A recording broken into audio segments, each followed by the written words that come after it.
c'est un mal méconnu, invisible. Un mal que l'on peut contracter dans les endroits les plus bucoliques, comme les bords de rivières. Dernière victime en date dans les Hautes-Pyrénées, un retraité, le père de Brigitte et de Bernard. C'était il y a 5 mois. 8 jours à peu près avant qu'il ne commence à avoir de la température, qu'il tombe malade. Donc 8 jours, je l'ai trouvé là, dans le ruisseau, en train d'arracher des herbes pour qu'il soit propre. Et puis à la suite de ça, il a eu une très forte température. Le lendemain, voyant qu'il n'était pas mieux, j'ai appelé la doctoresse. La doctoresse a dit aussi que c'était un état grippal. Elle lui a donné du Doliprane. Et à la suite de ça, il a eu des vomissements avec du sang. Les poumons étaient pris. Il est tombé malade le 19 et il est mort le 2 janvier. Il a fallu 4 jours au médecin pour comprendre que François n'était pas grippé, mais atteint d'une pathologie beaucoup plus grave.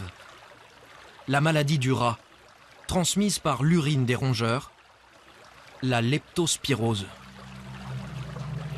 C'est la zoonose la plus répandue au monde. 1 million de cas, 60 000 morts par an.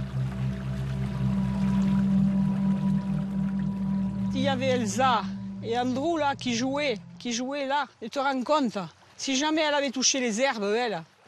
Ah, les gosses, je ne veux plus, moi, qu'ils y aillent. Personne n'ira dans le ruisseau, ça c'est sûr. Hein. La tueuse, c'est cette bactérie, la leptospire. Alors, c'est des bactéries qui sont très très mobiles. On les voit frétiller. On pense que c'est un des éléments, entre autres, qui fait qu'elles sont très virulentes.